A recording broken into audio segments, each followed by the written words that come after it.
الحمد لله نحمده ونستعينه ونستغفره ونؤمن به ونتوكل عليه ونعوذ بالله من شرور أنفسنا ومن سيئات أعمالنا من يهده الله فلا مضل له ومن يضلل فلا هادي له ونشهد أن لا إله إلا الله وحده لا شريك له ونشهد أن محمدا عبده ورسوله صلی اللہ تعالی علیہ وعلى آلہ واصحابہ وبارک وسلم تسلیما کثیرا اما بعد فاعوذ باللہ من الشیطان الرجیم بسم اللہ الرحمن الرحیم ان اللہ لا یغفر ان یشرک به ویغفر ما دون ذلك لمن یشاء ومن یشرک باللہ فقد افترى اثما عظیما ألم تر إلى الذين يزكون أنفسهم بل الله يزكي من يشاء ولا يظلمون فتيلا. پچھلے درس میں یہ بیان چل رہا تھا سورہ نساء کی آیت نمبر 48 اور 49. بیان یہ چل رہا تھا کہ اہل کتاب یہود و نصارہ انہیں اللہ نے دعوت دی ہے کہ اسلام قبول کرو، اسلام کی طرف آ جاؤ اور اپنی خوبیوں پہ نظر نہ رکھو، اس لیے کہ تمہارے اندر ایک خامی ایسی ہے جو تمام خوبیوں پہ بھاری ہے اور اس سے تمام خوبیاں برباد ہو جائیں گی، وہ ہے شرک. اور اللہ نے شرک کے بارے میں فرمایا ان اللہ لا یغفر ان یشرک به ویغفر ما دون ذلك لمن یشاء. اللہ شرک کو کبھی بھی معاف نہیں کرے گا، اس سے کم درجے کے گناہ کو اگر چاہے گا تو معاف کر دے گا، چاہے گا تو سزا دے گا، لیکن شرک ناقابل معافی ہے. اس لیے کہ آپ کسی کو مانتے ہی نہیں ہو تو پھر اس کی رحمت سے امیدیں کیوں رکھو؟ آپ ایک آدمی اللہ ہی کو نہیں مانتا تو پھر اللہ کی رحمت کا مطلب کیا ہوا کہ اللہ اس پہ رحم کرے گا؟ اور ایک آدمی اللہ کو مانتا ہے مگر اس کے ساتھ دوسروں کو بھی مانتا ہے تو پھر اللہ قیامت کے دن کہیں گے کہ پھر جن کو مانا کرتے تھے انہی سے مانگو، مجھ سے نہ مانگو. تو شرک کے معاملے میں اللہ تعالیٰ کا قاعدہ اور ضابطہ ہے لگا بندہ، اور اللہ نے خبر بھی دے دی کہ یہ ناقابل معافی ہے.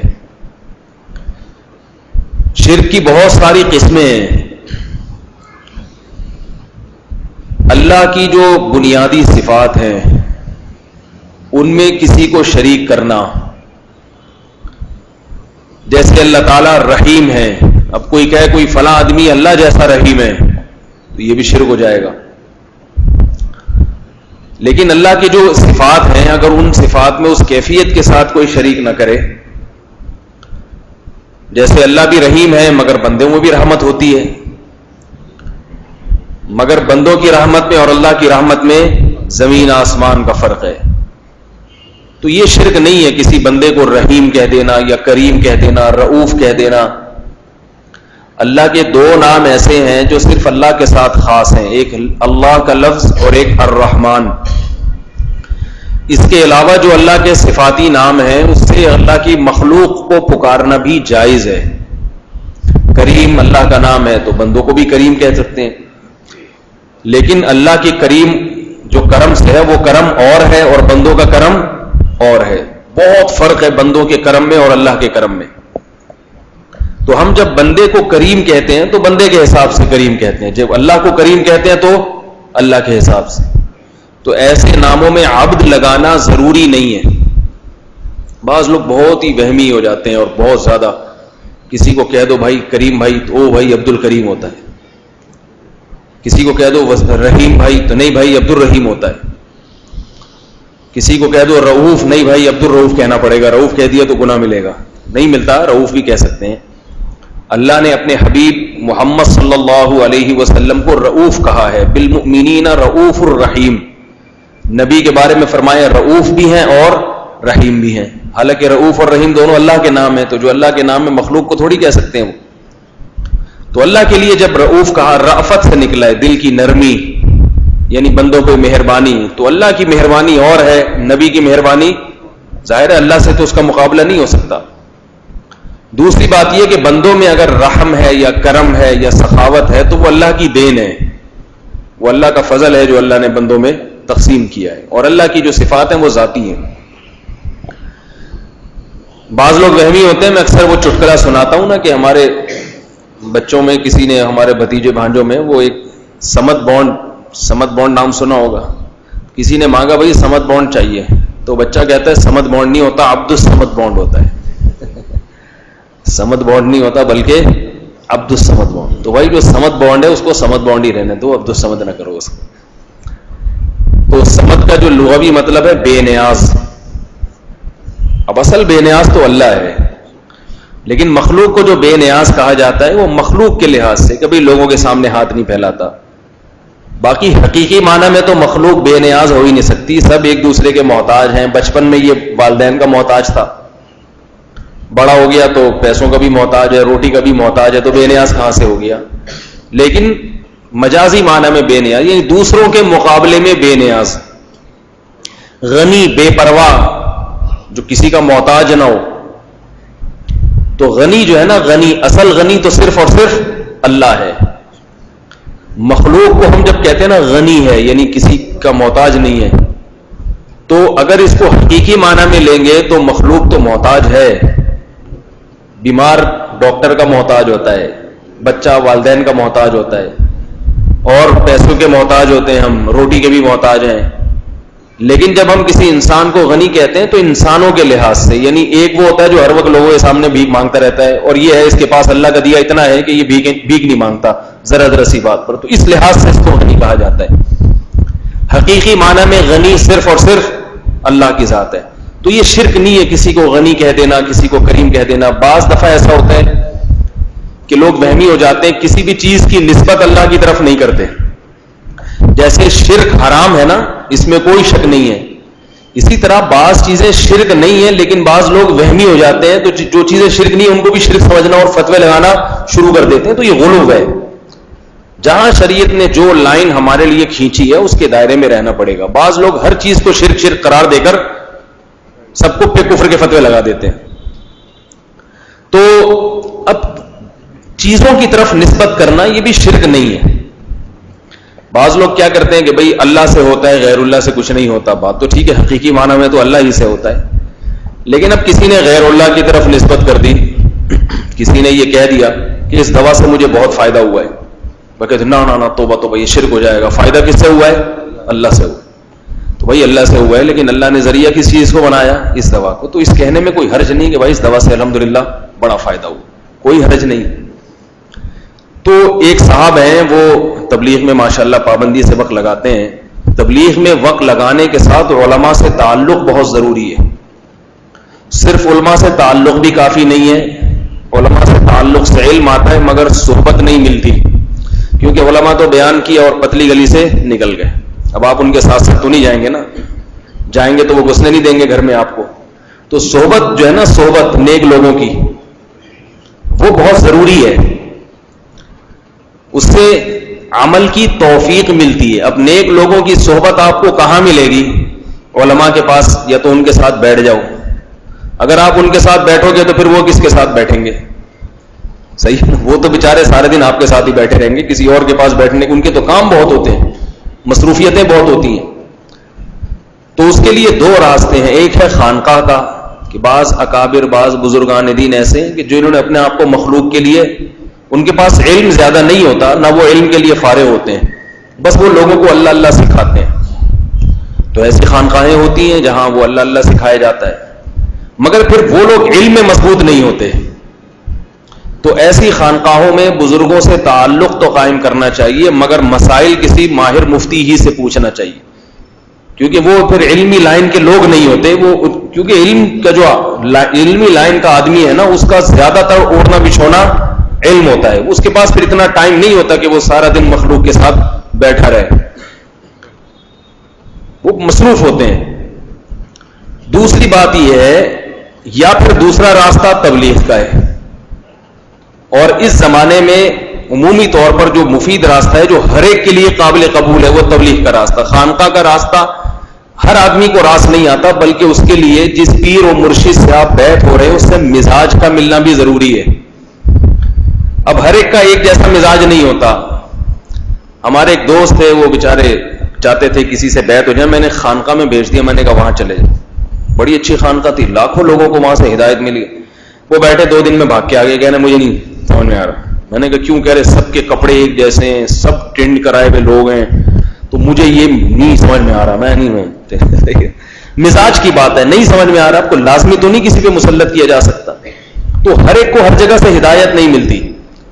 لیکن تبلیغ کا طریقہ ایک ایسا ہے کہ اس میں ہر آدمی نکل لیتا ہے. تو خانقاہ کے اپنے فائدے ہیں, تبلیغ کے اپنے فائدے ہیں, کسی کی وجہ سے کسی شعبے کی نفی نہیں کی جا سکتی. یہ بڑا مسئلہ ہے کہ آپ جس راستے پہ چلیں بس اسی کو سب کچھ سمجھیں. یہاں سے بہت فسادات ہیں. اگر ہم تبلیغ ہی کو سب کچھ سمجھتے ہیں تو پھر جب تبلیغ جماعت نہیں تھی اس وقت, تو پھر معاذ اللہ لوگ گمراہ تھے کیا؟ ظاہر ہے اس وقت بھی راستے تھے. تبلیغ کا راستہ بھی ہمارے اکابر نے وضع کیا زمانے کے لحاظ سے دیکھ کر, بہت فائدہ ہوا اس کا مخلوق کو, ہر ایک کے لیے اس میں راستہ ہے, سب نکل سکتے ہیں. تو تبلیغ ہو گئی یا خانقاہ ہو گئی, اس میں آپ کو صحبت ملتی ہے, علم نہیں ملتا. علم اگر ملتا ہے تو فضائل کا. تو اس لیے مسائل کا علم سیکھنے کے لیے علماء کے بیانات سنا کریں, علماء کے اس سے تعلق رکھیں, ان کی محفل میں جا کے بیٹھیں. تو یہ دونوں کشتیوں میں سوار ہوں گے تو بات بنے گی. جو لوگ ایک کشتی میں سوار ہوتے ہیں دوسری میں نہیں, وہ ایک لحاظ سے ناقص رہ جاتے ہیں. جب علماء کی محفلوں میں بیٹھتے ہیں تو نظریاتی اصلاح ہو جاتی ہے, لیکن عمل پہ چلنے کی ترغیب وہ کم ہوتی ہے مگر کم ہوتی ہے. اور اگر علماء سے تعلق نہیں ہوگا, صرف اپنی اصلاح کی فکر میں لگے رہیں گے, تو اصلاح تو دین کا جذبہ تو ہو جاتا ہے, مگر بعض دفعہ بہت اخلاص سے غلط راستے پہ چلتا ہے آدمی, بہت اخلاص سے غلط راستے پہ. اور اگر غلط راستے پہ آپ بغیر اخلاص کے چلو نا تو اتنا غلط نہیں چلتے. جب باقاعدہ اخلاص کے ساتھ چلتا ہے غلط راستے پہ تو پھر وہ بڑی بڑی گمراہیاں پھیلاتا ہے. ماضی میں ایسے بزرگان دین گزرے ہیں جو بڑے اللہ والے تھے, مگر علم کی کمی کی وجہ سے جب وہ گمراہ ہوئے ہیں تو پھر ان کی بریکیں فیل ہوئی ہیں, ہزاروں لوگوں کو اپنے ساتھ انہوں نے گمراہ کیا. اس کی بہت مثالیں ملتی ہیں. تو علم اور صحبت اہل اللہ کی دونوں ضروری, اور حدیث سے دونوں کا ثبوت ہے. اب دیکھو میں آپ کو حدیث سناتا ہوں, مشہور حدیث ہے, صحیح بخاری میں ہے. رسول اللہ صلی اللہ علیہ وسلم نے پچھلی امتوں کا واقعہ سنایا کہ ایک شخص نے 99 انسانوں کو قتل کیا بنی اسرائیل میں. اس نے لوگوں سے پوچھا, بھائی مجھے مسئلہ پوچھنا ہے کہ میری توبہ قبول ہوگی کہ نہیں ہوگی. حدیث میں آتا ہے فد اللہ علی راہبن, لوگوں نے اس کو راہب کا پتہ بتایا. بھائی راہب کہتے تھے اس زمانے میں جو بزرگ ہوتے تھے, اللہ اللہ کرتے تھے بیٹھ کے. اب لوگوں کو چاہیے تھا کہ اس کو ابھی صحیح علم کی ضرورت ہے, عمل کی ضرورت بعد میں پڑے گی, ابھی اس کو صحیح علم چاہیے. تو علم کے لیے بزرگ کا راستہ نہ بتاؤ, علم کے لیے علماء کا راستہ. لوگوں نے بزرگ کا بتا دیا, کیونکہ لوگوں میں بزرگوں کی, ایسے بزرگ جو عالم نہ ہو, بزرگوں کی جو عقیدت ہے وہ زیادہ ہوتی ہے علماء کی نسبت. سمجھ میں نہیں آ رہی بات؟ وجہ اس کی ہے کہ وہ عبادت میں مشغول رہتے ہیں, علماء علمیت میں مشغول رہتے ہیں. تو عبادت کرتا ہوا آدمی, اس کی عقیدت لوگوں کے دلوں میں زیادہ ہوتی ہے کہ بھئی اللہ اللہ کرتے ہیں, اور دیکھو دعائیں مانگتے ہیں, اور دیکھو ہر وقت اچھی اچھی باتیں کرتے رہیں گے. علماء کی جو باتیں ہیں نا وہ بڑی ٹیکنیکل قسم کی ہوتی ہیں, وہ پیچیدہ باتیں ہوتی ہیں, وہ مسائل ہوتے ہیں, طلاق ہو گئی, وراثت ہے, اور سدا سہو ہے, اور پتہ نہیں کیا کیا ہے. سارا دن اوٹ پٹانگ دماغ جو ہے نا ان کا چلتا رہتا ہے پیچیدہ باتوں میں. یہ ہے تو اس کا یہ حکم ہے, ایسا نہیں ہے تو 2 صورتیں ہیں, یہ والی صورت ہے یا یہ والی صورت, یہ والی صورت, اس کی پھر 10 صورتیں ہیں, ٹھیک ہے نا, ٹھیک ہے. پھر اس میں اتنا اختلاف ہے. وہ تو فقہ پڑھاتے ہیں مدرسوں میں, پھر اصول فقہ پڑھاتے ہیں, اس کے لیے دماغ بھی لگتا ہے, اس کے لیے بہت بال کی کھال اتارنی پڑتی ہے, پھر کفر کے فتوے بھی لگانے پڑتے ہیں, دائرہ اسلام سے خارج, وہ دائرہ اسلام میں داخل, وہ بدعتی ہے, وہ گمراہ, وہ پھر رفع الیدین کے جھگڑے, پھر امام کے پیچھے فاتحہ کے جھگڑے. یہ سارے ان مسائل سے علماء کو نمٹنا پڑتا ہے. یہ دین کی چوکیداری کر رہے ہیں, دین کی حفاظت کر رہے ہیں, بہت بڑا مقام ہے اور مرتبہ. اگر علماء نہ ہوتے تو یاد رکھو صرف عبادت کرنے والوں نے آج تک دین کی حفاظت نہیں کی ہے. صرف عبادت سے نہیں ہو جاتی ہیں چیزیں. اس لیے کہ اہل باطل نظریاتی طور پر جو وار کر رہے ہیں نا مسلمانوں پر, وہ اتنا مضبوط وار ہے, کہ اگر ان کے لٹریچر کا اور ان کی باتوں کا مقابلہ علماء علمی دنیا میں نہ کریں، ان کے دلائل کا جواب نہ دیں، تو آپ کی عبادت آپ کو اللہ کے عذاب سے نہیں بچا سکے گی. یہی عبادت غلط لائن پہ ڈال دے گی آپ کو. عقیدت میں کبھی غلو کرنے شروع ہو جائیں گے. اور ایسے میں دیکھ رہا ہوں آج بھی ایسے لوگ ہیں جو نیک ہونے میں کوئی شبہ نہیں ہے ان کے، مگر بعض دفعہ لوگوں کو غلط گائیڈ کرتے ہیں. اب ہمارے لیے مسئلہ یہ ہوتا ہے کہ ان کی عقیدت بھی ہم یہ چاہتے ہیں کہ لوگوں کے دلوں سے ختم نہ ہو، کیونکہ وہ ان کی بزرگی مسلم ہے، مگر یہ ہمیں پتا ہوتا ہے کہ یہ جو بات کر رہے ہیں یہ بات صحیح نہیں ہے. اب یہ ایک عالم کے لیے یہ بہت بڑا مسئلہ ہوتا ہے کہ وہ اس طریقے سے اس مسئلے کو بیان کرے کہ کسی کی ذات پہ کیچڑ بھی نہ اچھلے، اس کی نفی بھی نہ ہو، لیکن مسئلہ بھی لوگوں کے سامنے واضح طور پر آ جائے. تو وہ حدیث میں آتا ہے، انہوں نے کیا پوچھا کہ 99 انسانوں کا میں نے قتل کیا ہے، تو کوئی بندہ بتاؤ جس سے میں مسئلہ پوچھوں. تو لوگوں نے کیا بتایا؟ راہب، وہ نیک آدمی ہیں، بزرگ ہیں، وہاں بیٹھے رہتے ہیں، ادھر چلے جاؤ. حالانکہ بتانا کیا چاہیے تھا؟ بھائی عالم. تو وہ راہب کے پاس گیا، راہب سے پوچھا میں نے 99 قتل کیے، کیا میری توبہ قبول ہو جائے گی؟ اب جو اللہ والا ہوتا ہے نا، اس کے دل میں اللہ کی محبت، غیرت، حمیت تو ہوتی ہے. علم میں اگر پختگی نہیں ہوگی تو وہ اللہ کی محبت میں بعض دفعہ شریعت کے خلاف بات کر دیتا ہے. بات شریعت کے خلاف ہوتی ہے، مگر اس مخالفت کی وجہ اللہ سے محبت اور غیرت، کیونکہ اس کی محبت اور غیرت علم کے تابع نہیں ہوتی. علم ہے ہی نہیں تو تابع کہاں سے ہوگی؟ تو اس راہب نے کہا کہ ایک قتل ہوتا، 2 قتل ہوتے، 3 ہوتے، 4 ہوتے تو چلو کوئی توبہ. اتنا بڑا نافرمان، دیکھو اس کے دل میں اللہ کی محبت تھی نا. آپ کے باپ کو کوئی گالی دے 2 دفعہ 3 دفعہ تو آپ تیش میں آ جاؤ گے نا، گلا دبا دو گے اس کا. تو یہ باپ سے محبت کی علامت ہے کہ نہیں ہے؟ تو وہ راہب کے دل میں اللہ کی محبت نے جوش مارا، غیرت نے جوش مارا کہ اتنا بڑا خدا کا نافرمان ہے، 1 2 نہیں 99. اس نے کہا نہیں ہوگی قبول. حالانکہ علم اگر ہوتا تو کہتا بھائی توبہ قبول کرنا میرا کام ہے یا اللہ کا کام ہے؟ ٹھیک ہے، مجھے غصہ کس بات پہ آ رہا ہے؟ میری نافرمانی تھوڑی کی ہے، نافرمانی کس کی ہے؟ اللہ کی ہے. تو اس سے پوچھو. اگر علم نہیں ہے تو جو اس کی باتوں کو جانتا ہے ان سے پوچھو.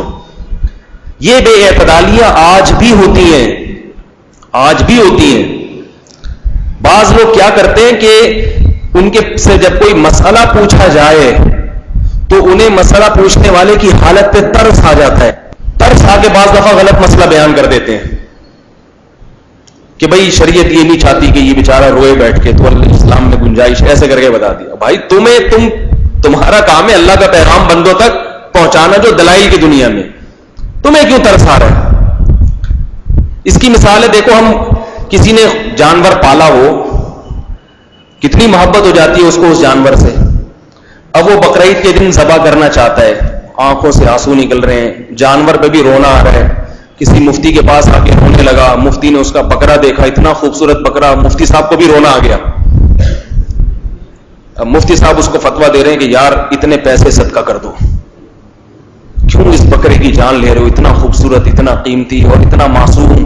میں آیا ہوں تو مجھے بھی چاٹنے لگا پیار سے، اتنا معصوم ہے. اللہ تو غفور الرحیم ہے، اللہ کو تو جانور کی جان لے کے کیا ملے گا؟ ایک جانور کے گلے پہ چھورا چلنے سے اللہ کو کچھ ملتا ہے؟ اور قرآن کی آیت بھی پڑھی، لن ینال اللہ لحومها، اللہ کو ان جانوروں کا نہ گوشت پہنچتا ہے نہ خون پہنچتا ہے. تو اللہ کو کیا کسی کی؟ اللہ تو غفور رحیم ہے. اور اس کے نبی نے تو ارشاد فرمایا کہ جس نے ایک کتے کو پانی پلایا اللہ نے اس کی بخشش کر دی. تو کتا تو ناپاک جانور ہے، اس کی بخشش ہو گئی. تو اس بکرے پہ ترس کھاؤ، اتنے پیسے کسی غریب کو دے دو. جیسے کہ آج کل کے فلاسفر اس قسم کی باتیں کر بھی رہے ہیں ٹی وی پہ بیٹھ کے کہ بھئی اس میں کسی جہیز بنا دو نا، کسی بیوہ کا، کسی بچی کا، اور اس میں جو ہے نا کسی کی شادی کرا دو یا کسی غریب کو. اس بکرے کی قیمت، وہ آدمی کہہ رہا ہے میں اس بکرے سے 10 گنا زیادہ قیمت صدقہ کرنے کے لیے تیار ہوں، مگر بکرا نہیں کاٹوں گا. بکرا ہے 20,000 کا، میں 1 لاکھ روپے مفتی صاحب صدقہ کر دوں گا. اگر اس مفتی کے علم میں پختگی نہیں ہے تو ایسے موقع پہ وہ شریعت کی حکمتیں، مصلحتیں دیکھے گا کہ مصلحت تو غریبوں کو کھلانے میں زیادہ ہے. کہے گا ہاں میرا بھی مدرسہ بن رہا ہے، وہ 50,000 وہاں لگا دیں، 50 اس بیوہ کو دے دیں. لیکن جو علم میں کامل ہوگا وہ کیا کہے گا؟ 1 کروڑ روپے بھی صدقہ کر دو، وہ ثواب نہیں ملے گا جو جانور کاٹنے پر ہے. اور وہ یہ بھی کہہ رہے کہ حضرت یہ جانور کا گوشت میں کھا بھی نہیں سکتا، ضائع ہو جائے گا. ایک مثال دے رہا ہوں کہ مجھ پہ گوشت پہ پابندی ہے اور پڑوسیوں کے ہاں گوشت بہت ہے اور میرے محلے میں کوئی غریب بھی نہیں ہے جس کو میں کھلاؤں، تو یہ سب سڑ جائے گا. تو مال ضائع کرنا تو شریعت میں ویسے ہی حرام ہے. تو ایسے موقع پہ نیم مفتی کیا کہے گا؟ بھائی ضائع تو نہیں، شریعت تو نہیں چاہتی کہ ضائع ہو، لیکن جس کے علم میں پختگی ہوگی وہ کہے گا یہ میرے باپ کا دین نہیں ہے. ٹھیک ہے، معذرت کے ساتھ بعض دفعہ میں بازاری زبان سمجھانے کے لیے استعمال کرتا ہوں، یہ میرے ابا کا دین نہیں. اللہ نے کہا ہے کہ اللہ کو بقرعید کے دن اللہ کے نبی نے فرمایا جانور کا خون بہانے سے زیادہ کوئی عمل محبوب نہیں. بس کہہ دیا ایسا. جیسے نبی اللہ کی طرف سے پیغمبر ہوتے ہیں، پیغام رساں، ان کا کام ہے اللہ کا پیغام ایز اٹ از پہنچا دینا. سمجھ میں آئے نہ آئے؟ تو ایسے ہی علماء کی ذمہ داری کیا ہے؟ وہ نبی کے رسول ہوتے ہیں، نبی کے نمائندے ہوتے ہیں. بھائی اللہ اس کے رسول کا پیغام ایز اٹ از پہنچا دینا. بھائی ہمیں حکم ہے کاٹ دو اس کو، گوشت کھاؤ نہیں کھاؤ یہ اگلا مذہب ہے.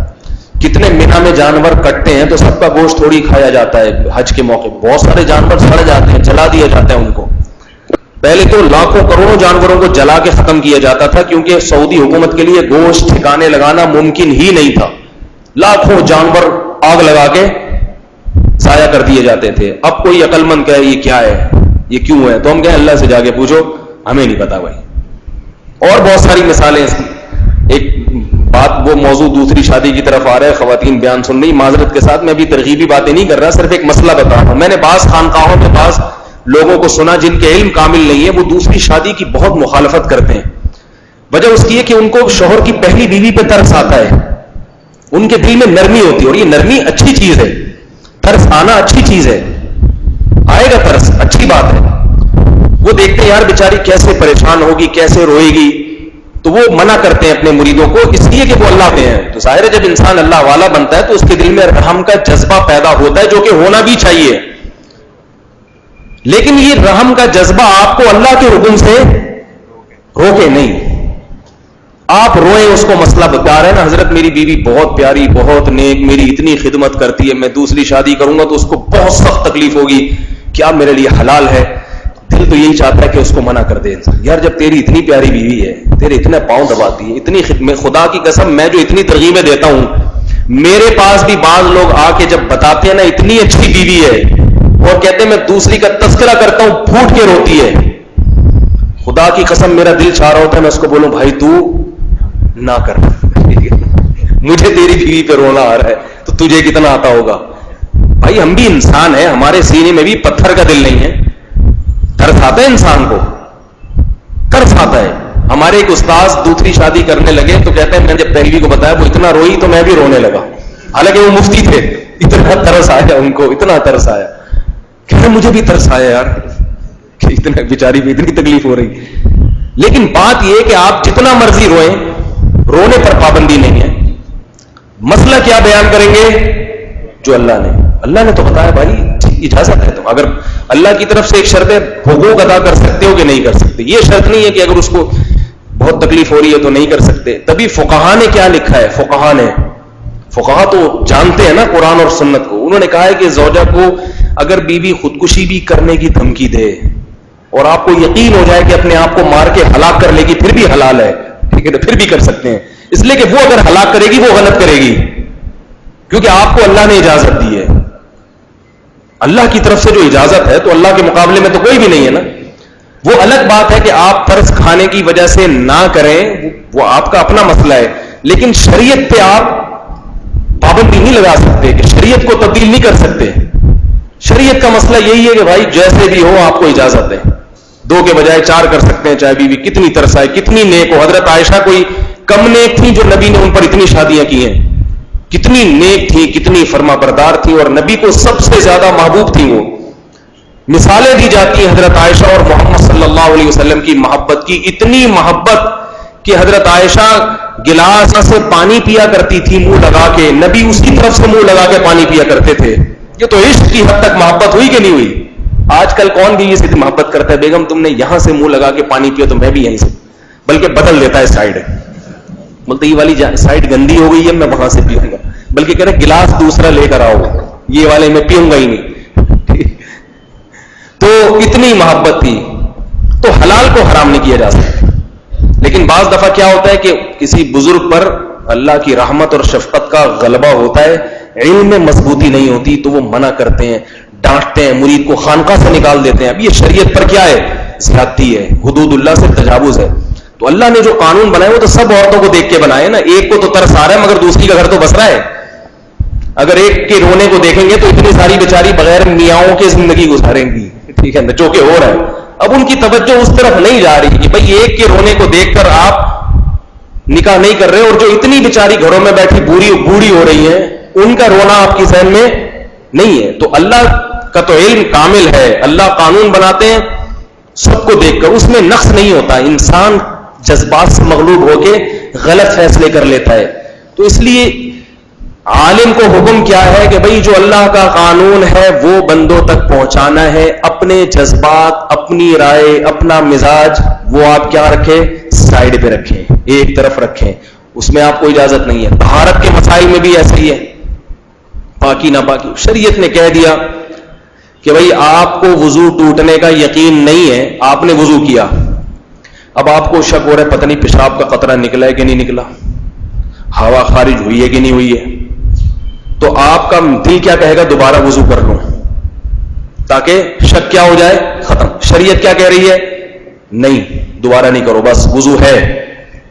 جب تک قسم اٹھا کے نہ بولو، اتنا یقین ہو کہ قسم اٹھا کے بولو بھائی پیشاب کا قطرہ خارج ہوا ہے، ہوا خارج ہوئی ہے، جب تک اتنا یقین نہیں ہے، اللہ کہہ رہے کہ آپ کا وضو ہے مگر آپ کہہ رہے ہو نہیں مجھے تردد ہے، اس کا مطلب آپ اپنے آپ کو اللہ سے زیادہ سمجھدار، اللہ سے بڑا عالم ثابت کرنے کی کوشش کر رہے ہو۔ بھائی جب اللہ نے کہہ دیا میں قبول کر رہا ہوں تو تمہیں کیا تکلیف ہے کہ نہیں؟ تمہیں اس میں پڑھنے کی ضرورت کیا ہے؟ اب وہمی لوگ یہی کرتے ہیں، وضو کتنا ہی لمبا چوڑا انسان ہو، ایک بالٹی پانی میں غسل بہت اچھے سے ہو جاتا ہے، ایک بالٹی پانی صابن سے بہت اچھی طرح سے نہا لیتا ہے انسان، لیکن وہمی آدمی کے لیے ایک بالٹی پانی کافی؟ بولو بھائی، کیونکہ وہ سمجھتا ہے کہ میں زیادہ پڑھا لکھا ہوں، معاذ اللہ نقل کفر، اللہ اس کے رسول نے جو بتایا وہ غلطی سے غلط بتا دی۔ ایک صاحب ہیں وضو کرتے ہیں، ہمارے دوست ہیں، میں ان سے بے تکلف بھی ہوں، اتنا لمبا وضو کرتے ہیں، پاؤں گھنٹوں گھنٹوں نلکے کے نیچے رکھ کے دھوتے رہیں گے۔ میں جب وضو کرتا ہوں تو میں ٹائم دیکھ کے اسٹاپ واچ میں کہتا ہوں نوٹ کرو، اور میرا خیال ہے 30 سیکنڈ میں وضو میرا مکمل ہو جاتا ہے۔ بھائی ہو جاتا ہے 30 سیکنڈ، کو اتنی بڑی وہ یعنی اتنا مشکل تھوڑی ہے اس میں وضو کرنا۔ 3 دفعہ منہ دھویا، 3 دفعہ بازو دھو لیے، نلکے کے نیچے رکھے تو وہ 3 دفعہ کے 1 دفعہ میں ہی پورا دھل جاتا ہے۔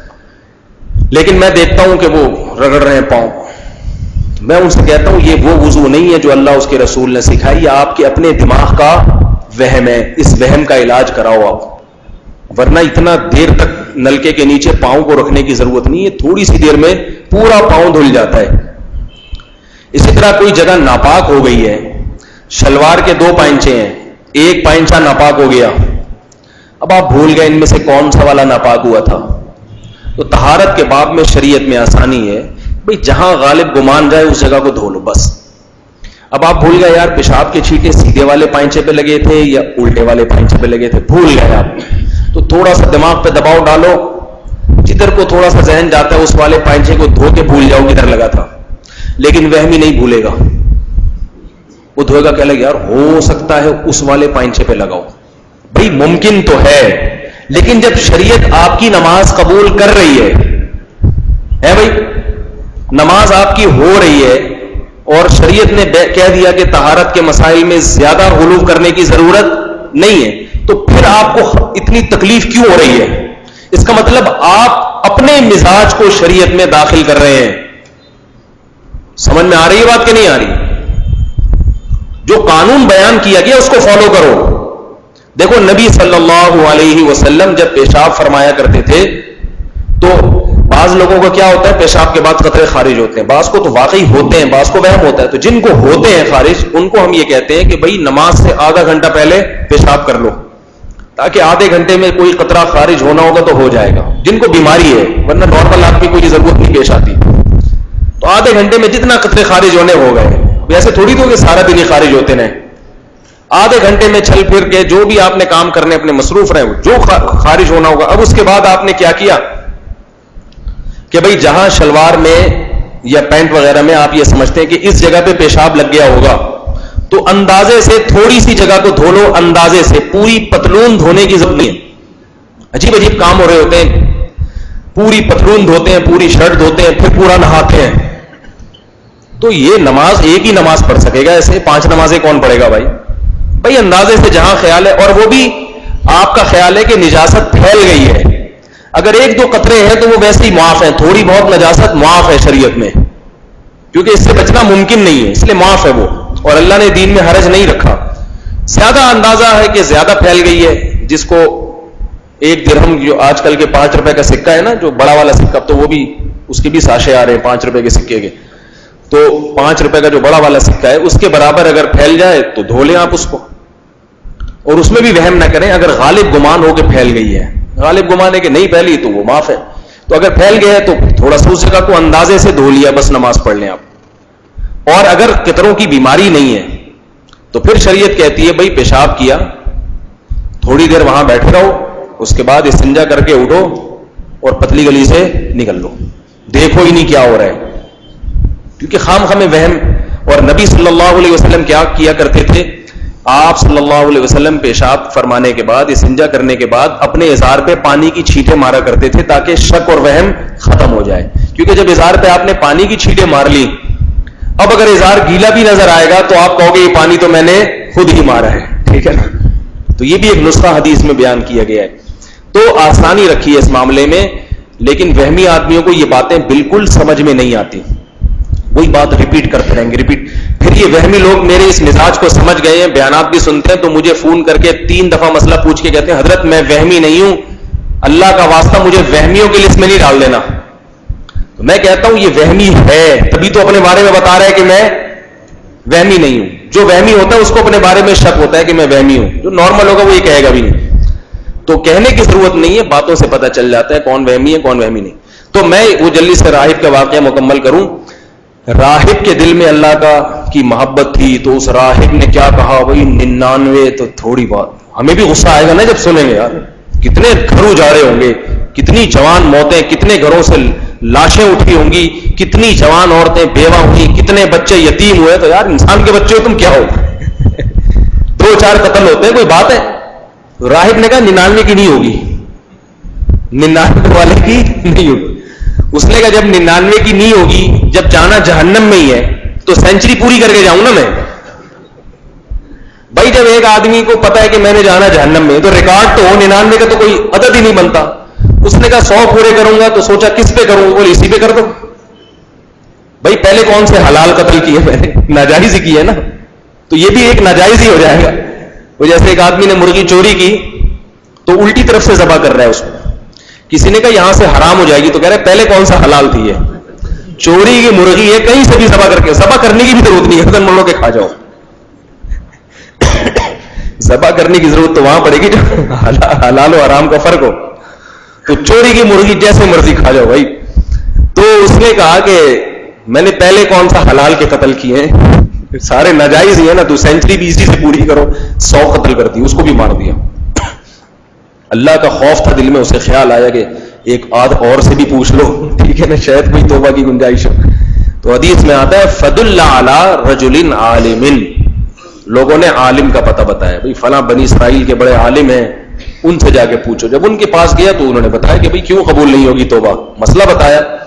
لیکن اب جو میں بات سمجھانا چاہ رہا ہوں, مسئلہ صحیح بتا دیا, نظریے کی اصلاح ہو گئی, لیکن کہا انطلق الی ارض کذا وکذا فإن بها اناسا يعبدون الله فاعبد الله معهم, فلاں فلاں علاقے میں جاؤ, وہاں جیسے تم نے راہب کو جان سے مارا ہے نا, اس جیسے نیک لوگ رہتے ہیں.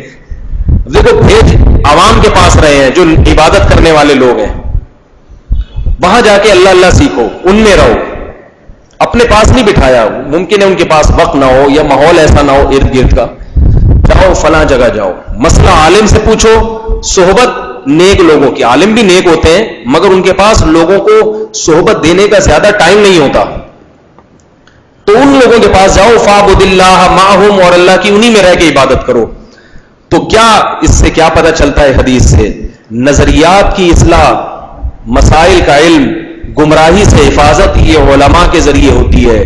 اور جب نظریے کی اصلاح ہو گئی، صحیح اور غلط کا پتہ چل گیا، تو غلط سے بچنا کیسے ہے اور صحیح پر چلنا کیسے ہے، اس کے لیے نیک لوگوں کی صحبت ضروری ہے. چاہے وہ نیک عالم نہ بھی ہو، اس سے فرق نہیں پڑتا، چاہے وہ عالم نہ بھی ہو. آپ کی گیدرنگ جو اٹھنے بیٹھنے والے لوگ ہیں، نیک ہوں گے تو آپ بھی نیک بن جاؤ گے، وہ برے ہوں گے تو آپ بھی برے بن جاؤ گے.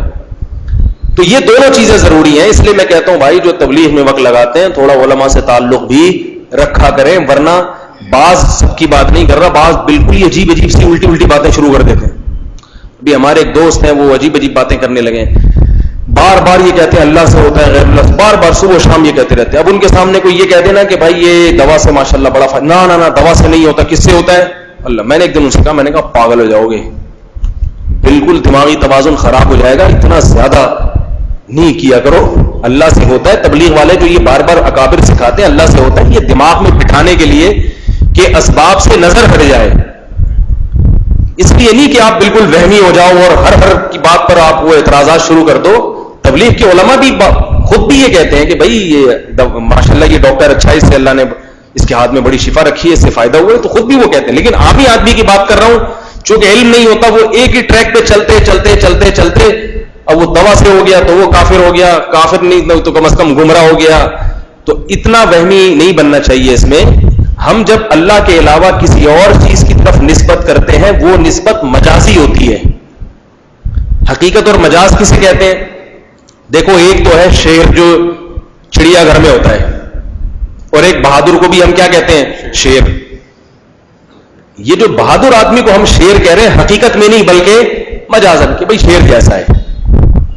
اب آپ نے کسی بہادر آدمی کو یار شیر ہے شیر، تو دوسرا کہ تو دائرہ اسلام سے خارج ہے. بھئی کیوں خارج ہوں؟ شیر کی تو دم ہوتی ہے، ان کی دم ہے. شیر کے تو نوکیلے دانت ہوتے ہیں، ان کے نوکیلے دانت ہیں. شیر تو سبزی نہیں کھاتا، ان کو تو میں نے خود پان کھاتے ہوئے دیکھا ہے، گٹکا کھاتے ہوئے دیکھا ہے. یہ بالکل دائرہ اسلام سے خارج ہے، بلکہ دائرہ انسانیت سے خارج ہے، کیونکہ ایک ایسی بات تو کافر بھی نہیں کرے گا. تو آپ کیا کہیں گے؟ بھائی میں اس لحاظ سے نہیں کہہ رہا، میں اس لحاظ سے کہہ رہا ہوں، بہادری کے لحاظ سے کہہ رہا ہوں، یہی کہیں گے نا.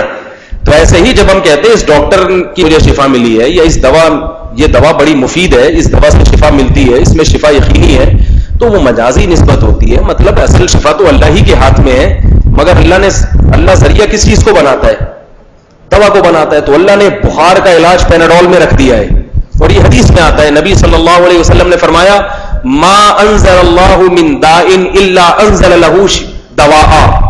صحیح بخاری کی حدیث ہے کہ اللہ نے کوئی بیماری ایسی پیدا نہیں کی ہے جس کے علاج کے لیے اللہ نے دوا نہ پیدا کی ہو. جتنی بیماریاں ہیں جن کو ہم کہتے ہیں لا علاج ہیں، وہ لا علاج ہے نہیں، ہمیں ان کی دواؤں کا علم نہیں ہے، ورنہ اسی زمین میں اللہ نے ان جڑی بوٹیوں میں اور مختلف چیزوں میں دوا پیدا کی ہے. تو جب اللہ کے نبی خود کہہ رہے کہ اس کا علاج اللہ نے اس زمین میں پیدا کیا ہے، ان جانوروں میں، ان جڑی بوٹیوں میں پیدا کیا ہے، تو وہ اللہ نے رکھی ہے نا اس میں شفا، تو اس کی طرف نسبت کرنے میں کوئی حرج نہیں ہے. لیکن یہ مجازی نسبت ہوتی ہے، اور یہ قرآن سے ثابت ہے. قرآن مجید میں آتا ہے کہ حلال و حرام کرنا صرف اور صرف کس کا کام ہے؟ بولو بھائی، اللہ کا. نبی کو یہ اختیار نہیں ہے کہ وہ کسی حرام کو حلال کر دے اور حلال کو حرام. لیکن نبی کے بارے میں قرآن میں دوسری جگہ آتا ہے وَلِأُحِلَّ لَكُمْ بَعْضَ مَا حُرِّمَ عَلَيْكُمْ، کہ میں اس لیے دنیا میں آیا ہوں کہ بعض چیزیں جو تم پر اللہ کی طرف سے حرام کی گئی تھیں، اللہ کی طرف سے، میں ان کو حلال کرنے آیا ہوں. نہیں آ رہی بات میرا خیال ہے. تو جو چیز اللہ نے حرام کر دی، نبی اس کو کیسے حلال کریں گے؟ ایک جگہ قرآن میں آتا ہے لِمَا تُحَرِّمُ مَا أَحَلَّ اللَّهُ لَكَ، اے نبی جس چیز کو اللہ نے حرام کر دیا آپ اس کو حلال کیوں کر رہے ہیں؟ اب دیکھو دونوں آیتوں میں بظاہر کیسا تضاد ہے. نبی نے قسم اٹھائی تھی کہ میں شہد نہیں پیوں گا، اپنی زوجہ کو خوش کرنے کے لیے نبی صلی اللہ علیہ وسلم حضرت زینب کے گھر سے شہد پی کے آئے. حضرت عائشہ کے آئے تو حضرت عائشہ کو شہد کی خوشبو آئی. حضرت عائشہ کو غیرت آئی کہ میری سوگن کے گھر سے ہے بھائی، وہاں آگے بہت جو ہے نا آپ صلی اللہ علیہ وسلم خوب کھاتے پیتے ہیں. ایک غیرت آئی سوگن میں، ایک محبت، شوہر سے محبت کی وجہ سے. تو انہوں نے کیا فرمایا کہ آپ کے منہ سے بو آ رہی ہے، حالانکہ بو نہیں تھی، لیکن تاکہ نبی کو شہد سے نفرت ہو جائے، کیونکہ نبی صلی اللہ علیہ وسلم کو بدبو سے بہت نفرت تھی. تو آپ نے اپنی زوجہ کو خوش کرنے کے لیے قسم اٹھائی، اللہ کی قسم آج کے بعد شہد نہیں پیوں گا میں، بھئی تم خوش ہو جاؤ. تو قرآن میں آیتیں نازل ہوئی، لما تحرم ما احل اللہ لک، اے نبی جس چیز کو اللہ نے حلال کر دیا آپ اس کو کیسے حرام کر رہے ہیں. تبتغی مرضات ازواجک، بیوی کو خوش کرنے کے لیے اللہ کی حلال کو حرام کر دیا ہے. حکم دیا اللہ نے آپ کو حکم دیا کہ اپنی قسم کو توڑیں. تو ادھر اللہ کہہ رہے ہیں کہ حلال کو حرام نہیں کر سکتے، حرام کو حلال نہیں کر سکتے، ادھر کہہ رہے ہیں کہ میں اس لیے آیا ہوں کہ میں بہت سی چیزوں کو حلال کر دوں. تو ظاہر ہے یہ جو کہا کہ میں چیزوں کو حلال کر دوں، اس سے مراد یہ نہیں ہے کہ حقیقت میں حلال تو اللہ کرے گا، مگر اس کا اعلان کس کی زبان سے ہوگا؟ میری زبان سے ہوگا. تو نسبت میری طرف ہوگی، بھئی ان کے آنے سے یہ چیز حلال ہو گئی ہے، ان کی وجہ سے حلال ہوئی، یہ ذریعہ بنے، یہ وسیلہ بنے. سمجھ میں آ رہی ہے بات؟ اسی سے وہ تمام اعتراضات کا جواب ہو گیا جو بعض اہل حدیث علماء ہمارے اکابر کی کتابوں پہ، فضائل اعمال پہ، فضائل صدقات میں جو مختلف واقعات لکھے ہیں نا، ان پہ اعتراضات کرتے ہیں کہ فضائل اعمال میں بھی شرک بھرا ہوا ہے معاذ اللہ، فضائل صدقات بھی شرک کی کتاب ہے، اور ہمارے اکابر میں فلاں بھی معاذ اللہ کافر تھے، فلاں بھی معاذ اللہ کافر تھے. انہوں نے وہ ساری وہ باتیں جو اللہ کے کام ہے نا، ان میں بعض بزرگوں کی طرف ان کاموں کی نسبت ہے. اب وہ نسبت بھی مجازی ہے. ہمارے اکابر مشرک نہیں تھے، اتنے زبردست توحید پرست تھے کہ آج آپ کو ہندوستان میں جو توحید نظر آ رہی ہے وہ سارے ہماری اکابر کی محنت ہے. وہ اتنے سخت توحید پرست لوگ تھے. اب انہوں نے کسی ایسے کام کی نسبت، اگر کوئی کرامت ہے کسی بزرگ کی طرف نسبت کر دی جو اصل کام اللہ کا ہوتا ہے، تو وہ نسبت مجازی ہے. فضائل صدقات میں بھی ایسے واقعات ہیں. اب وہ کیا کرتے ہیں، لوگ کلپ بنا دیا یوٹیوب پہ، ایک پگڑی پہن کے چھوٹی سی قد کے لڑکے مڑکے لونڈے لپاڑے سے بچے سے آگے بیٹھ گئے، علم میں مضبوطی نہیں ہے، اور فوراً جناب انہوں نے کہ دیکھو فضائل اعمال میں فلاں لکھا ہوا، فلاں بزرگ نے فلاں کی کشتی اٹھا کے پار لگا دی، فلاں بزرگ نے فلاں کو اولاد دے دی، فلاں نے یہ کر دیا، فلاں نے یہ کر دیا. تو یہ سارے کیا ہیں، دائرہ اسلام سے خارج، اور ہم پکے توحید پرست، اور یہ دیکھو توحید، لوگ تو توحید کے معاملے میں حساس ہوتے ہیں. بھائی اصل عقیدہ تو ان کا ہے، یہ تو سارا شرک بھرا ہوا ہے. تو ایک صاحب کا میرے پاس فون آیا اسی طرح، تو ان کو اسی قسم کی باتیں کسی نے سکھائیں کہ بھئی وہ رشید احمد گنگوہی رحمۃ اللہ علیہ کی کتاب میں یہ لکھا ہوا ہے، فلاں نے یہ کر دیا، حاجی امداد اللہ مہاجر مکی کی کتاب میں یہ لکھا ہے، فلاں نے یہ کر دیا، تو یہ تو شرک ہے. میں نے کہا اچھا معاذ اللہ یہ شرک ہے تو پھر یہ تو قرآن میں بھی ہے. پشاور سے انہوں نے فون کیا مجھے، کہہ رہے ہیں کیوں قرآن میں کیسا شرک؟ میں نے کہا قرآن میں آتا ہے. اچھا وہ بار بار کہہ رہے تھے یہ تو اللہ کے کام ہے، یہ تو کوئی انسان کر ہی نہیں سکتا. میں نے کہا اچھا یہ بتاؤ، قرآن مجید میں آتا ہے سلیمان علیہ الصلوۃ والسلام کے پاس تخت تھا، عرش تھا، ملکہ سبا کے پاس بھی عالی شان تخت تھا. سلیمان علیہ السلام نے اپنے درباریوں سے کہا ایکم یاتینی بعرشہا، اس سے پہلے کہ ملکہ سبا یہاں پہنچے اس کا تخت کون اٹھا کے لائے گا یہاں پہ؟ حالانکہ اس زمانے میں جہاز، بولو نا بھائی، نہیں تھا، گھوڑے پہ بھی نہیں لا سکتے، وہ اونٹوں پہ گھوڑے پہ آئے گی، وہ پہلے پہنچے گی. تخت اول تو اٹھا کے لانا اسباب کی دنیا میں ممکن ہی نہیں ہے، اور اگر لے بھی آؤ 25,000 آدمی لگا دیے اٹھا کے تو پیدل وہ بعد میں پہنچیں گے، ملکہ سبا پہلے پہنچو گی. لیکن سلیمان علیہ السلام کیا کہہ رہے ہیں، تم میں سے کون ہے جو تخت اٹھا کے لائے گا؟ تو سب سے پہلے تو معاذ اللہ یہ فتویٰ کس پہ لکھنا چاہیے کہ بھئی جو اللہ کا کام ہے وہ سلیمان علیہ السلام کس کے ذمہ لگا رہے ہیں؟ مخلوق کے ذمہ.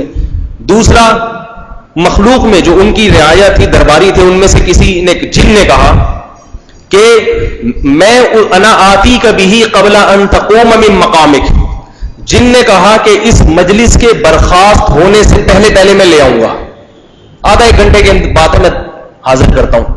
اس میں تو یہ تعویل کر سکتے ہیں وہ تو جن تھا، ٹھیک ہے نا، وہ کیا تھا؟ وہ تو جن تھا. جن تو جن ہوتا ہے. لیکن قرآن کے الفاظ ہیں قال الذی عندہ علم من الکتاب، ایک شخص نے کہا جس کے پاس کتاب یعنی زبور کا علم تھا. ظاہر ہے وہ کوئی بزرگ تھے، ان کا جب کسی کو کسی کے مقابلے میں ذکر کیا جاتا ہے تو جنس تبدیل ہو جاتی ہے، اور جمہور مفسرین بھی کہتے ہیں کوئی بزرگ تھے، وہ جن نہیں تھے. انہوں نے کہا انا آتی کا بھی قبل ان یرتد الیک طرفک، اے بادشاہ آپ کی پلک جھپکنے سے پہلے میں وہ تخت حاضر کر دوں گا. آپ آنکھ کو بند کر کے کھو اتنی دیر میں، اس سے پہلے حاضر. یہ کہا اور تخت سامنے. بولتے کیوں نہیں بھائی؟ حاضر. یہ کہنا تھا کیونکہ پلک جھپکنے میں تو پھر ٹائم نہیں لگتا نا بھائی. انا آتی میں لے کر آؤں گا, میں پلک جھپکنے سے پہلے حاضر کروں گا. اور یہ کہا اور تخت سامنے حاضر. تو میں نے کہا وہ بھی دار اسلام سے آپ کہہ سکتے ہو یہ معاذ اللہ نقل کفر نباشت. قرآن میں شرک بھرا ہوا ہے جیسے فضائل اعمال فضائل صدقہ قرآن میں معاذ اور ایسا جاتا ہے. جبریل علیہ السلام آئے, حضرت مریم کے اولاد نہیں تھی, شادی شدہ نہیں تھی, کنواری تھی. لِأَهَبَ لَكِ غُلَامًا زَكِيًّا, اے مریم میں اس لیے آیا ہوں تاکہ تجھے ایک بیٹا عطا کر دوں. اولاد دینا کس کا کام ہے؟ اللہ کا. لیکن جبریل کیا کہہ رہے ہیں؟ میں تجھے بیٹا گفٹ دینے آیا ہوں, گفٹ. اب فوراً شرک کا فتویٰ جیسے فضائل اعمال فضائل صدقات پہ لگاتے ہو, بہشتی زیور پہ لگاتے ہو, فوراً یہاں بھی لگاؤ, یہاں بھی لگاؤ فتویٰ. لیکن یہاں کیوں نہیں لگاتے؟ یہاں تعویل کرتے ہیں کہ بھئی قرآن توحید کی کتاب ہے, شرک کی کتاب نہیں ہے. لہذا جو جبریل کہہ رہے ہیں میں تجھے بیٹا دوں گا, تو یہ نسبت مجازی ہے. جبریل نہیں دیں گے, دے گا کون؟ اللہ. جبریل ذریعہ بن رہے ہیں تو اپنی طرف نسبت کر دی. تو ہمارے اکابر نے بھی جتنے اس قسم کے واقعات لکھے, کشتی فلاں کی فلاں اٹھا کے پار لگا دی, یہ کر دیا, فلاں کو اولاد دے دی, یہ کر دیا, وہ ساری نسبتیں مجازی ہیں. ورنہ ان کا عقیدہ یہ ہے کہ یہ سارے کام کرنے والا کون ہے؟ اللہ ہے. کوئی یہ کام نہیں کر سکتا. اللہ کسی کے ہاتھ پہ بعض دفعہ کوئی کام کرا دیتے جس کو کرامت کہتے ہیں. جیسے معجزے ہیں نا, نبی نے چاند کے 2 ٹکڑے کیے, یہ بھی مجازن ہے, ورنہ نبی نہیں کر سکتے چاند کے 2 ٹکڑے. اصل میں کس نے 2 ٹکڑے کیے؟ اللہ نے کیے, لیکن نسبت کس کی طرف کی گئی ہے؟ نبی کی طرف. عیسیٰ علیہ السلام اپنی قوم سے کہتے تھے میں مردوں کو زندہ کر دیتا ہوں. تو عیسیٰ علیہ السلام کیسے مردوں کو؟ قرآن میں آتا ہے کہ مردوں کو زندہ کون کرتا ہے؟ اللہ. اب یہ لوگ کیا کرتے ہیں جو ان میں فتنہ پرست ہوتے ہیں, فوراً قرآن کی آیتیں دھڑ دھڑ پڑھنا شروع کر دیتے ہیں, اس کا نفسیاتی اثر پڑتا ہے سامنے والے پر. اب جیسے ہمارے اکابر کی کسی کتاب میں ہوگا نا, کوئی بزرگ گئے, انہوں نے مردے کو کہا زندہ ہو جا, وہ زندہ ہو گیا, تو فوراً قرآن کی یہ بنائیں گے ایک ویڈیو, ٹھیک ہے نا, پیچھے مکہ مدینہ ہوگا, خوبصورت سا لال رومال ہوگا, جبہ ہوگا, پیچھے آیتیں لکھی بھی ہوں گی, مکہ مدینہ کے جھنڈے لہرا رہے ہوں گے, تاکہ لوگ سمجھیں کہ یہ امام حرم کے خاص شاگرد ہیں, یہ بھرم ڈالنے کے لیے. حالانکہ امام حرم کا بیچاروں کا ان سے کوئی تعلق نہیں ہوتا. پیچھے سعودی عرب اور سارے مکے مدینے چل رہے ہوں گے, تھوڑا عربی شربی بھی ماریں گے ہادہ وادہ کر کے. صرف نفسیاتی ہے, ورنہ علم سے کورے ہیں, علم سے کھوکھلے ہیں. اتنے بڑے بڑے بزرگ دین کو معاف نہیں کیا. لوگوں کو قبر کے عذاب سے اور اللہ کے عذاب سے ڈرنا چاہیے. جو پوری زندگی توحید کے علم بردار رہے, حضرت شیخ الحدیث مولانا زکریا رحمہ اللہ تعالیٰ کو کافر اور مشرک قرار دیا ان لوگوں نے. شیخ الحدیث کی وہ شخصیت ہے جنت البقیع میں دفن ہوئے, اور کئی سالوں کے بعد جب قبر کھودی گئی تو ان کا جسم اسی طرح سے سلامت تھا. سعودی عرب میں چند قبریں ایسی ہیں جن کے بارے میں حکومت کی طرف سے پابندی ہے کہ ان کو کھودنے کی اور دوسری میت دفن کرنے کی اجازت ہے. ان میں شیخ الحدیث حضرت مولانا زکریا رحمہ اللہ تعالیٰ بھی ہیں. نہیں یار میرا غلط بات سمجھ. تو اللہ کسی مشرک کی قبر کی ایسی حفاظت کرے گا, اس کو جنت البقیع میں دفن کروائے گا. لیکن ان کے فتوے سے جو ان میں جو فتنہ پرست ہوتے ہیں, سب کی بات نہیں کر رہا میں, 5 انگلیاں برابر نہیں ہوتی, تو وہ اس طرح کے الزامات علم سے کوڑے ہیں. دوسرے سارے ان کو کیا نظر آتے ہیں؟ کافر.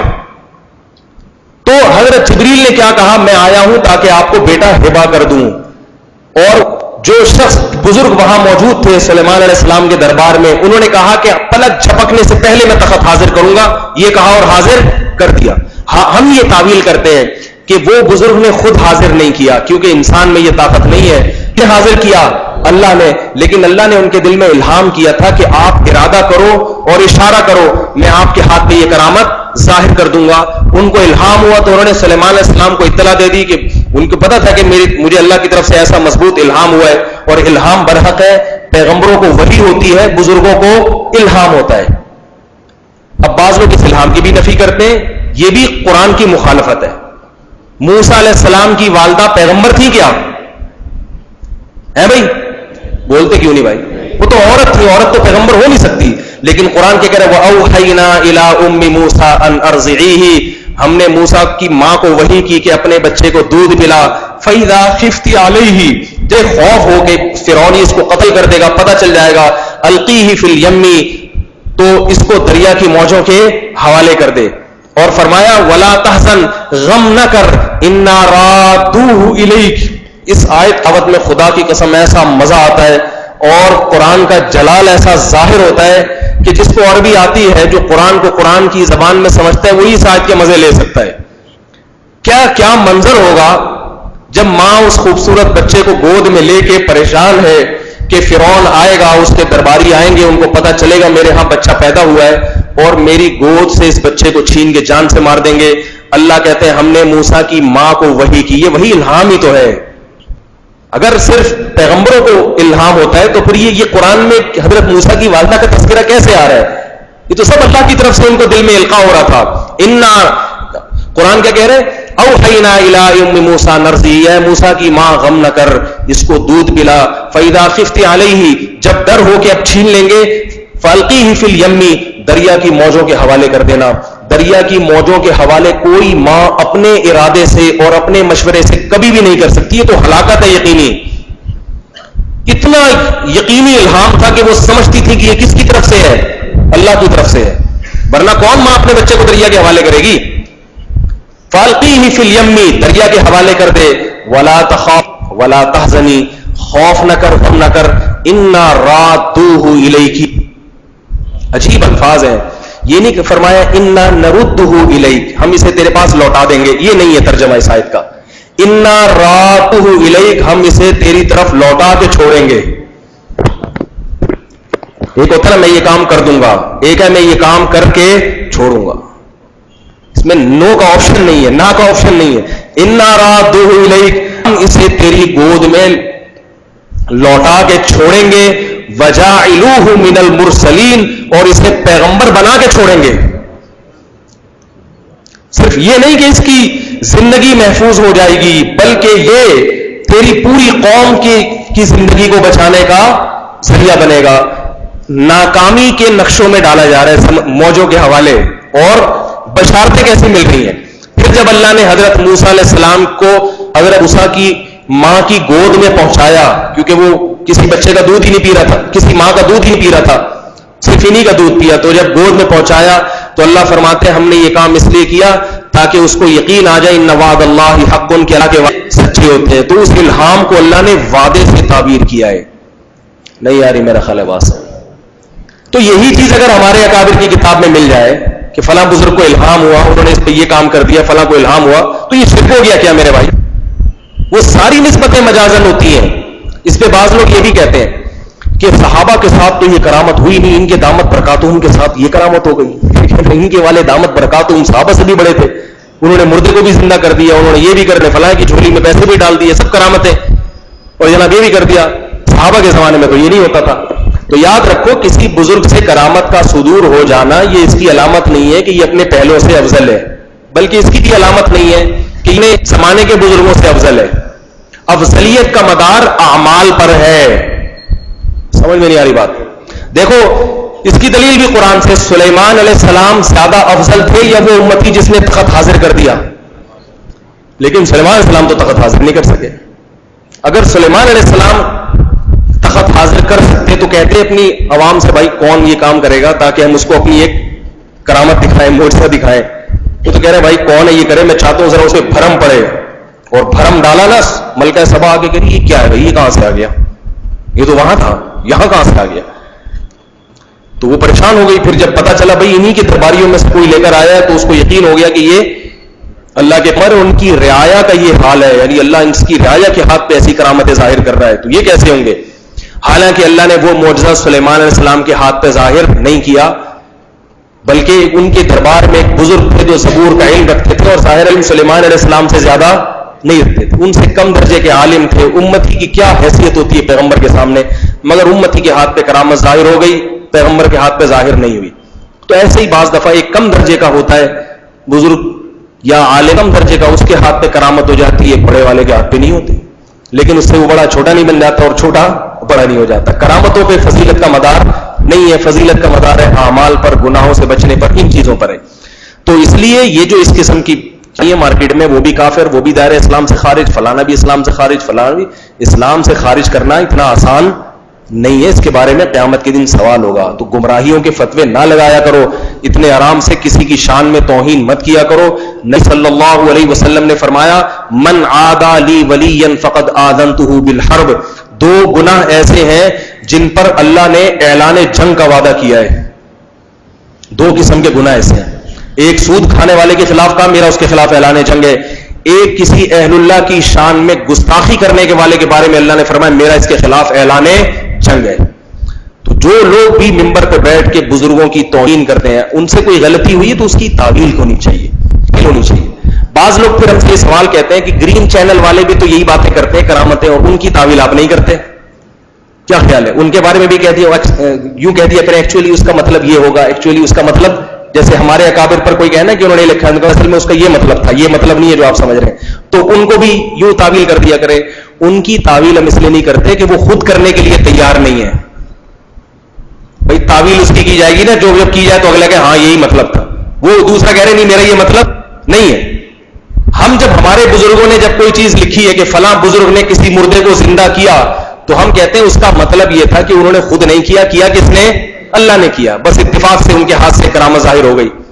لیکن جب گرین چینل والے, اور گرین والے بھی سارے ایک جیسے نہیں ہیں, ان میں بھی ہر طرح کے لوگ ہیں جو بالکل کٹر قسم کا, جس میں یعنی رنگ ذرا گہرا والا, بہت ٹائٹ والے جو گرین ہوتے ہیں ان کی بات کر رہا ہوں. سارے گرین والے بھی ایسے ایک جیسے نہیں ہوتے.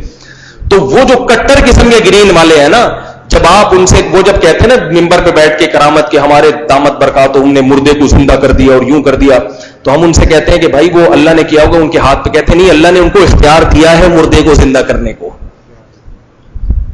تو وہ تعویل کرنے کے لیے تیار نہیں ہے. وہ کہہ رہے اللہ نے اختیارات بانٹے ہوئے ہیں, جبکہ ہم اختیارات کے بانٹنے کے قائل نہیں ہیں. ہم کہتے ہیں کرامت کا ظہور جب ہوتا ہے جب اللہ چاہتا ہے, اور اتنی دیر کے لیے ہوتا ہے, اگلی دفعہ میں نہیں ہوگا.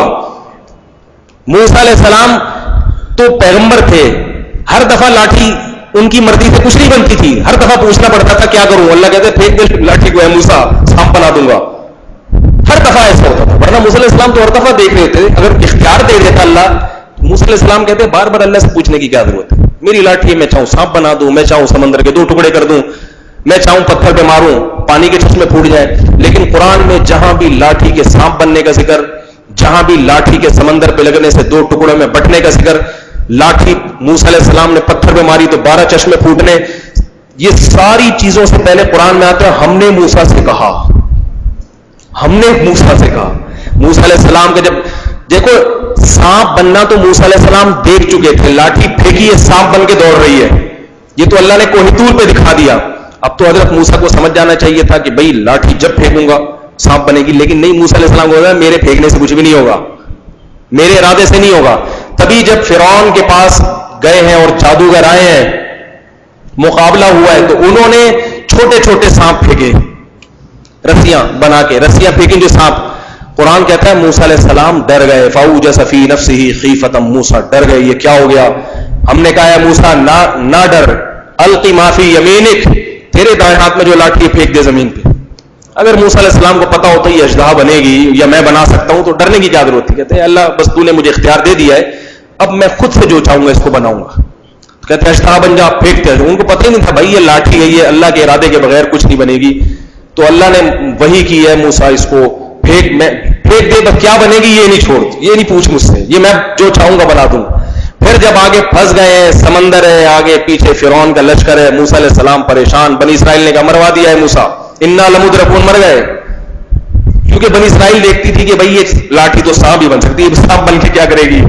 موسیٰ علیہ السلام مطمئن ہے, کہہ رہے ان معی ربی, اللہ میرے ساتھ ہے, دیکھیں کیا کرتا ہے, کیسے کرتے ہیں ہمیں نہیں پتا, بس اللہ ساتھ ہے, دیکھیں گے کیا ہوتا ہے. جب بالکل فرعون قریب آ گیا, اللہ نے کہا موسیٰ اس لاٹھی کو سمندر پہ مار. اور قرآن موسیٰ علیہ السلام کو اب تک نہیں پتا کہ کیا ہوگا, بس اللہ کا حکم ہے, مارا ہے سمندر پہ. فکان کل فرق کالطود العظیم, 2 پہاڑوں کی طرح دونوں طرف کی موجیں کھڑی ہو گئی. ادھر موج رک گئی پہاڑ بن کے, کیٹو جیسی پہاڑی ہے, ادھر کیٹو کا پہاڑ کھڑا ہو گیا, درمیان میں راستہ, اور ادھر وہ ایسا بدبخت ہے فرعون, دیکھ رہا ہے کہ یہ میرے لیے نہیں ہے ان کے لیے. مگر جب انسان پہ شہوت چڑھی ہوتی ہے نا, خواہش نفسانی کا غلبہ ہوتا ہے, وہ دلائل کی دنیا میں اندھا ہو جاتا ہے, وہ اندھا ہو جاتا ہے. وہ کہتا ہے بس جیسے پہلے میرے ساتھ کچھ نہیں ہوا اب بھی کچھ نہیں ہوگا, اب بھی میں کامیاب ہوں گا. ادھر وہ نکلے ہیں, فرعون تھوڑا ہچکچایا, اس نے کہا ڈال دو یہ بھی لشکر. ڈالا ہے, جب اس نے پورا لشکر سمندر کے بیچ میں پہنچا ہے, دریا کے بیچ میں, دونوں طرف سے اللہ نے اس دریا کو جاری کر دیا, ایک متنفس بھی زندہ نہیں بچا اس میں سے, مار دیا سب کو. تو معجزہ یا کرامت کسی بزرگ کے اپنے اختیار میں نہیں ہوتی. اگر اللہ بزرگوں کو اختیارات دے دیں تو پھر اللہ کے در پہ کون جائے گا؟ پھر تو یہی بابوں کے پاس ہی جاؤ گے, پھر تو جاؤ گے بھائی اللہ سے کون دعا مانگے گا. تو اللہ کہتا ہے میں کسی کو اپنے ساتھ شریک نہیں کرتا, اختیارات بانٹتا پھروں کہ اب جاؤ. میں کسی کے ہاتھ پہ ظاہر تو کر سکتا ہوں کوئی کام, اختیارات نہیں دیتا. یہ ہمارا گرین والوں سے سمجھ آ رہی ہے بات؟ تو تین وجہیں, ایک شرک میں غلو, ایک بالکل شرک, اور ایک اعتدال کا راستہ. تو ہمارے اکابر اسی اعتدال کے راستے پر تھے جو قرآن و سنت سے ثابت ہے. تو میں اہل حدیث حضرات سے جو متشدد ہیں, سارے نہیں, ان سے خصوصیت کے ساتھ کہتا ہوں اللہ کے بندو اپنی قبر کی فکر کرو. اس طرح بڑے بڑے بزرگوں کو کافر اور مشرک مت کہو, اس کا نقصان ہوگا. جیسے ہم اگر کسی اہل حدیث متقی عالم کو برا بلا کہنے کر ہمیں بھی ڈرنا چاہیے, تو یہ ادھر سے بھی غلط ہے. ابن تیمیہ رحمہ اللہ سے ہمارے علماء کے بہت سارے اختلافات تھے, انہوں نے بہت ساری چیزوں میں جمہور امت سے اختلاف کیا ہے. ہمارے اکابر بہت ساری آراء میں ابن تیمیہ سے پہ بہت رد کیا ہے, مگر شان میں گستاخی کبھی بھی نہیں کی. بلکہ میں نے اپنے بزرگوں سے سنا کہ بھائی ان کو جتنی اللہ نے فہم دی, سمجھ دی, اس کے حساب سے انہوں نے لکھ دیا. امید کرتے ہیں اللہ کی نظر میں انشاءاللہ ان کی بخشش ہو جائے گی. اخلاص تھا ان میں, جتنا علم دیا اس کے حساب سے. لیکن ہم ان کی اس بات کو فالو نہیں کرتے, اس کو ایسے بتا دیتے ہیں. تو گستاخیاں کرنا, کیچڑ اچھالنا, یہ غلط ہے. اللہ تعالیٰ سمجھنے کی, عمل کرنے کی توفیق عطا فرمائے. کیا عورتیں حج عمرہ کے لیے محرم کا, یہ ایک چھوٹی سی بات ذہن سے نکل گئی ابھی اسی بیان کے دوران آئی تھی کہ اعتدال کا جو راستہ ہے شرک میں غلو, اور یہ ایک چھوٹا سا ایک علمی نقطے کی بات تھی, دماغ سے نکل گئی. دعا کریں اگلے ہفتے ذہن میں آ جائے, پھر اس کو مکمل کر دوں گا. کیا خواتین کے لیے حج عمرہ کے لیے محرم کا ہونا لازمی ہے؟ جی لازمی ہے.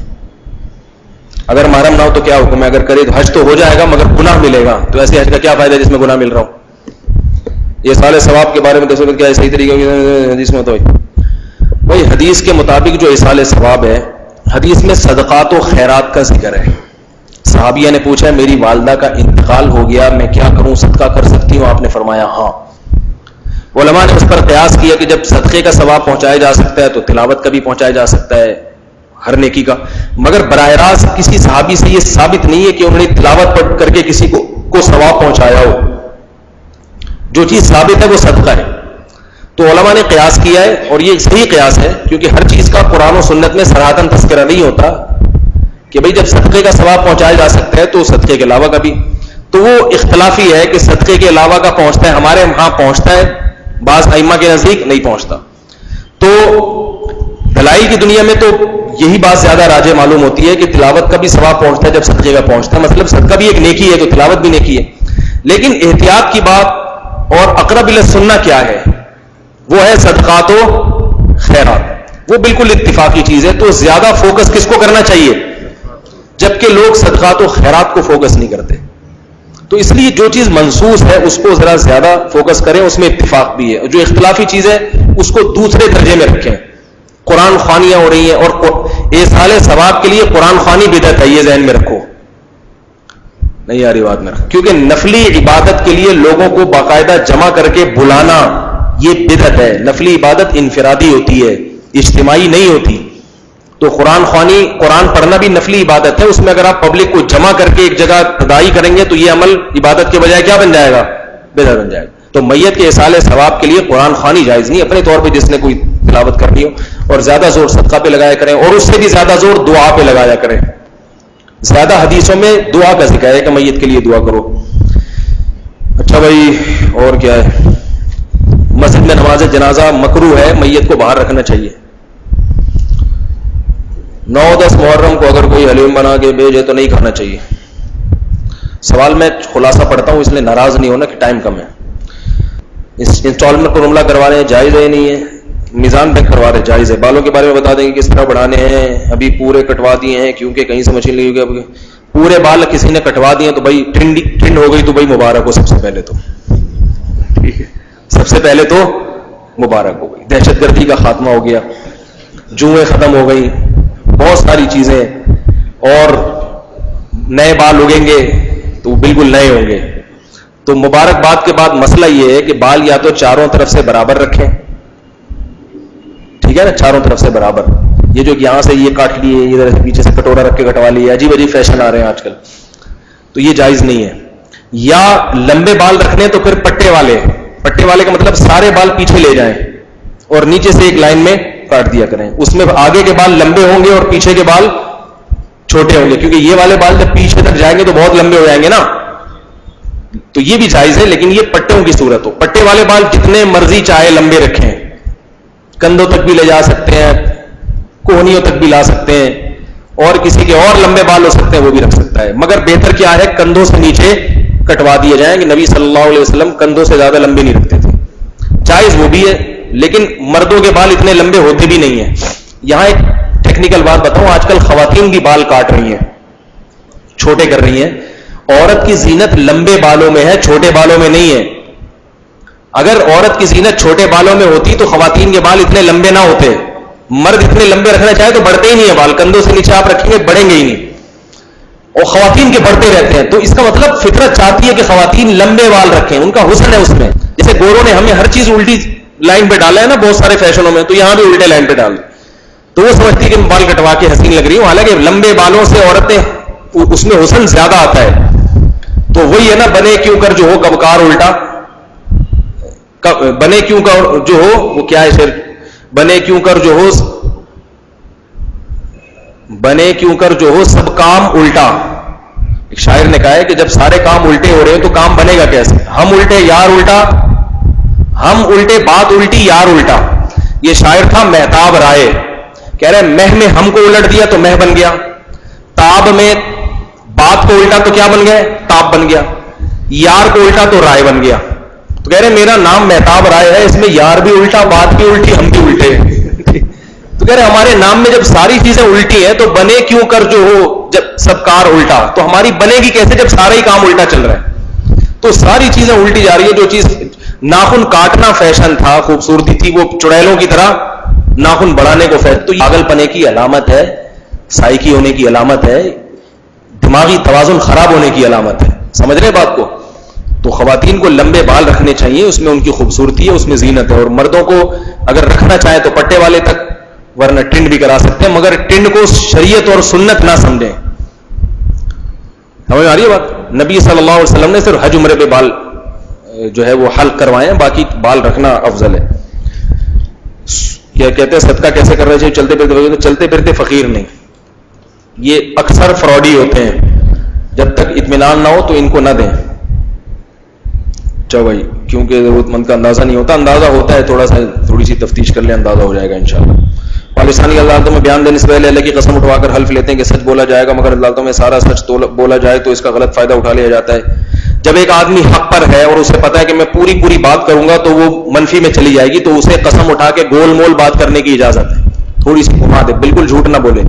جب ایک آدمی حق پر ہو, کیونکہ بعض دفعہ حق پر ہوتا ہے, پوری بات کی تو خام میں پکڑائی میں آ جاتا ہے اور باطل آدمی مقدمہ جیت جاتا ہے. تو ایسی صورت میں گول مول طریقے سے گھما سکتے ہیں. کیا زنا بالجبر حقوق العباد کو متاثر کرتا ہے, اس صورت میں کیا احکام آتے ہیں گواہی کے. زنا بالجبر کسی نے کیا ہے تو اس کی سزا, جس نے زنا کیا اس کی سزا وہی ہے. کنوارا ہے تو کوڑے لگیں گے, شادی شدہ ہے تو پتھر مارے جائیں گے, اور جس کے ساتھ جبرن ہوا ہے تو اس پہ سزا نہیں ہے. جبر کرنا آسان نہیں ہے. یہ لوگ کہہ دیتے ہیں نا کہ جبرن ہوا ہے, اتنا آسان نہیں ہے جبرن. اس میں عام طور پر سامنے والے کی رضا اور رغبت ہوتی ہے, لیکن بہرحال اگر کہیں جبر ہوا ہے تو پھر جس پہ جبر ہوا تو قرآن میں ہے کہ اللہ تعالیٰ اس کو سزا نہیں دیں گے. فیکٹری میں واحد مسجد غیر مسلک کی ہے, کیا اس میں نماز باجب ہے؟ غیر مسلک سے کیا مراد ہے؟ اہل حدیث ہیں تو ان کے پیچھے نماز ہو جاتی ہے. گرین والے اگر بہت ہی کڑک قسم کے ہیں تو پھر احتیاط کرنی چاہیے. اسی طرح گھر کے پاس بھی غیر مسلک مسجد ہے تو کیا کریں؟ وہی بات ہے, اگر اہل حدیث ہیں تو پھر نماز ہو جائے گی, یا شافعی ہیں تو ان کے پیچھے بھی ہو جائے گی. مگر گرین والے معتدل قسم کے ہیں تو ہو جائے گی, بہت ہی کٹر ہیں تو, کیونکہ پھر عقیدے کا معاملہ آ جاتا ہے نا, شیعہ کا معاملہ. گھر کے قریب 2 مسجد, ایک گرین چینل اور دوسرا بھی ہے, تو دوسری اہل حدیث کی کس مسجد میں نماز پڑھیں؟ اہل حدیث کے پیچھے پڑھ لیں, مگر جب وہ چھیڑ چھاڑ کریں نا تو چھیڑے نہیں. اب آپ اہل حدیث کے پیچھے گئے, وہ بھی مسلمان ہیں, آپ نے نماز پڑھی, اب وہ آپ سے بعد میں کوئی کہے کہ زور سے آمین کیوں نہیں کہی, یہ کیوں نہیں کیا, یہ کیوں نہیں کیا, تو اب یہ نہیں کہ اب آپ یا تو کسی عالم سے رابطہ کریں, یا یہ کہ بولیں بھائی میں نماز پڑھنے آتا ہوں, ٹھیک ہے, ان بحثوں میں پڑھنے کے لیے نہیں آتا. ایک جواب دے دیا کرے بھائی آہستہ امین والے بھی صدیوں سے لاکھوں کی تعداد میں چلے آ رہے ہیں اور بڑے بڑے علماء صلحاء ہیں, تو میں انہی کے مسلک اور صحابہ میں بھی ہے. ہمارے حضرت کے پاس کسی کا فون آیا کہ ایک اہل حدیث نے تنگ کیا ہوا ہے کہ وہ زور سے امام کے پیچھے فاتحہ کے بغیر نماز نہیں ہوتی. حضرت نے فرمایا ان سے کہ بعض صحابہ فاتحہ نہیں بھی پڑھتے تھے، اس کے قائل تھے، تو ان کی ہوتی تھی کہ نہیں ہوتی تھی؟ کسی صحابی کے بارے میں تو نہیں کہے گا کہ نہیں ہوتی تھی. اگر وہ کہے ہاں ان کی، تو بولو ان کی جب ہوتی تھی میری بھی ہو جاتی ہے. تو مختصر بات کر کے بھی بحث کو ختم کیا جا سکتا ہے. ترک رفع الاذان کے موضوع پر چند اہل حدیث علماء آپ سے ملنا چاہتے ہیں. کل شام عصر کی نماز کے بعد آپ کی بات بھی ہوئی تھی. ان سے میں نے اہل حدیث سے کہا کہ آپ لوگ مفتی صاحب سے وقت لے لیں، ضرور ملیں، لیکن میری کچھ شرائط ہیں، کیونکہ میں لامتناہی بحثوں کا قائل نہیں ہوں، ٹائم نہیں ہے. اب بعض لوگ جو جن کا کام ہی یہی ہے وہ تو ملتے رہیں نا اسی مسئلے پہ. دو شرطیں ہیں. نمبر ایک، پبلک کے سامنے بات چیت ہوگی، مناظرہ نہیں ہوگا. مناظرے تو پڈے بازی ہوتی ہے، تمیز سے جیسے علماء کے درمیان بات چیت ہوتی ہے اس طرح سے بات چیت ہوگی، اور اس بات چیت کو سننے والے کم از کم 8-10 اہل حدیث بھی ہوں گے اس میں. یہ اس لیے شرط ہے کہ میرا یہ تجربہ ہے کہ ایک آدمی کو بٹھا کے 6 گھنٹے لگا دو، اس کو پتہ بھی چل رہا ہوتا ہے کہ مولوی صاحب صحیح بات کہہ رہے ہیں، مگر بعض دفعہ وہ ہٹ پھرنے میں مانتا نہیں ہے اور ہمارا ٹائم ضائع ہوتا ہے. تو جب 8-10 آدمی ہوتے ہیں تو پھر انسان صحیح بات کا انکار کرتے ہوئے ان سے شرم کرتا ہے، ٹھیک ہے نا، ان سے شرم کھاتا ہے، اور وہ اس کو ٹوکتے ہیں کہ بھائی اس کا تو جواب تم نے دیا نہیں. ایک بات تو یہ. دوسری بات یہ کہ میں یک طرفہ سوالات کا قائل نہیں ہوں کہ آپ کو ہم پہ انگلی اٹھانے کی اجازت ہو اور ہمیں اجازت نہ ہو. ہم تو کہتے ہیں ان مسائل میں پڑھو ہی نہیں، جو کر رہا ہے اس کو کرنے دو، نہیں کر رہا اسے نہیں کرنے دو. میں یہ بحث نہیں کر رہا، یہ تو آپ پہل کر رہے ہیں، کیونکہ ہم اگر ٹائم نہیں دیتے تو الزام یہ لگتا ہے کہ یہ ان کے پاس قرآن و سنت نہیں ہے، یہ نبی کی سنت پہ نہیں چلتے، تو الزام لگتا ہے. تو اس الزام کو بری کرنے کے لیے تو پہلی بات تو یہ کہ پہلا ٹاپک تو ٹھیک ہے آپ نے متعین کر دیا، اگلا ٹاپک پھر میرا بھی ہوگا جس میں آپ کو ٹائم دینا پڑے گا. میرا خیال ہے پھر میں آپ کی کچھ چیزیں ہیں جن پر اعتراض کروں گا اور اس پہ بھی پھر اسی طرح سے بات چیت ہوگی. یہ نہیں کہ آپ نے جو کچھ کہنا ہے کہہ کے پتلی گلی سے نکل لیے اور ہمیں اشکال کرنے کی اجازت ہی نہیں ہے. ایک دفعہ میں نے بتایا نا جماعت المسلمین والوں سے بحث ہوئی تو اس نے کئی سوالات پوچھے. میں نے اللہ کا فضل ہے، اللہ تعالیٰ کی نے توفیق دی، میں نے اس کو ٹھاڑا کھڑا جواب دینا شروع کر دیا. لوگ بھی سارے بیٹھے ہوئے تھے، اس کو اندازہ ہو گیا یہ تو الٹا ہی ہو گیا معاملہ نا. لمبے لمبے سانس بھی بھرے. اس نے بہت بڑے پروفیسر تھے وہ جماعت المسلمین کی، اتنی بڑی داڑھی. میں نے اس کو جو بندہ لے کے مجھے گیا اس کو پہلے بتا دیا میرا نام بھی نہیں بتانا، یہ بھی نہیں بتانا، مولوی صاحب آ رہے ہیں. بولے ہیں بیچارہ کوئی پاگل. ہم تو پاگل سے ویسے بھی ہیں، کوئی اتنے بڑے عالم نہیں ہیں، ویسے ہی ایک صاحب ہیں جو جماعت المسلمین میں آنا چاہتے ہیں لیکن کچھ کنفیوژن ہے. اس نے کہا چلو وہی اچھا شکار ہے. کھانے کا انتظام بھی کیا ہوا تھا انہوں نے، تو بٹھا لیا. جب میں نے جواب دینا شروع کیے تو اس کو ہوا یار یہ تو گلے پڑ گیا.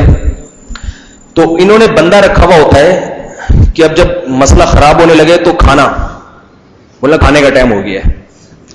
تو جیسے ہی اب میں چند باتوں کے سوال کے جواب دیے تو انہوں نے کہا وہ کھانے کا ٹائم ہو گیا. میں نے کہا بھائی ابھی میں نے آپ کے سوالات کا جواب دیا، ابھی مجھے بھی تو حق بنتا ہے کہ میں بھی سوال کروں. کہہ رہے نہیں وہ پھر کبھی. میں نے کہا پھر کبھی کیوں، اتنا کہاں ہو گئے پکڑائی میں؟ نہ میرے پاس ٹائم ہے نہ آپ کے پاس ٹائم ہے. آپ کے پاس ٹائم تو بہت ہے لیکن میرے لیے نہیں ہوگا ٹائم آپ کے پاس. کہہ رہے نہیں یوں ہے فلاں. میں نے کہا بھائی میرا سوال. تو وہ پھر پبلک جو ہوتی ہے نا وہ بٹھا دیتی ہے، بیٹھ بھائی ہمیں تو بلایا ہے. پھر 2-3 میں نے سوالات کیے، وہ بیچارے پھر دائیں بائیں گھوم رہے ہیں. میں نے کہا قرآن حدیث کی روشنی میں چند سوالات، قرآن حدیث. تو جو وہ 3-4 سوال، تو اس مجلے میں کوئی اہل حدیث بھی بیٹھے ہوئے تھے، اور جو میزبان تھا نا جو جماعت المسلمین کا تھا وہ اور اہل حدیث دونوں مجھے میرے گھر چھوڑنے کے لیے آئے ہیں. دیوبندی ہی تھا اس میں کوئی، مجھے چھوڑنے کے لیے آئے. تو اہل حدیث کہہ رہے کہ یار میں پہلے میں تھا گرین والوں سے، میں دیوبندی میں گیا، دیوبندی سے اہل حدیث میں گیا، اب میں جماعت المسلمین میں جا رہا تھا. تو وہ بھی تو تھک جاتا ہے نا آدمی، وہ بھی پریشانی کدھر بریکیں لگیں گی. کہہ رہے کم از کم آپ کی بحث سے میں اہل حدیث پہ اسٹاپ کر گیا ہوں کہ یار اتنا ہی کافی، اتنا قرآن و حدیث کافی ہے. زیادہ فنٹر بننے کی کوشش، کیونکہ جماعت المسلمین کہتے ہیں اس کا مطلب باقی سارے بیوقوف تھے. جماعت المسلمین والے اہل حدیث کو بھی گمراہ کہتے ہیں، ان کو بھی کہتے ہیں قرآن و حدیث کو مانتے ہیں. ان کا دعویٰ ہے بس میں ہی مانتا ہوں اور ہمارے علاوہ کوئی بھی نہیں مانتا.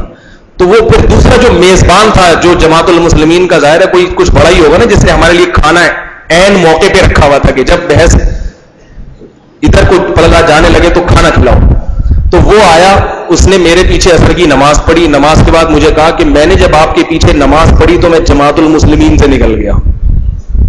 میں نے کہا کیوں؟ کہہ رہے ہیں ان کے ہاں اگر کوئی کسی حنفی کے پیچھے نماز پڑھ لے تو امام سے بیعت ختم. کہہ رہے میں نے یعنی اللہ کا فضل ہو گیا. کہہ رہے بحث پڑھی تو میں نے کہا یہ اندر سے کیا ہیں؟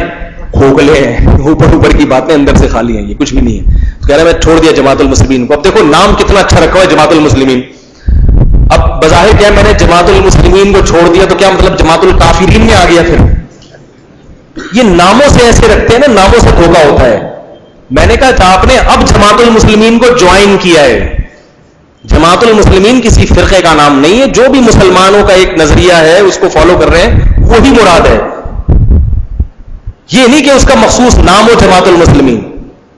اب کسی نے کام پوری امت سے ہٹانے کے شروع کر دیے, جماعت المسلمین سے شذوذ اختیار کیا, مسلمانوں کے راستے کو چھوڑ دیا.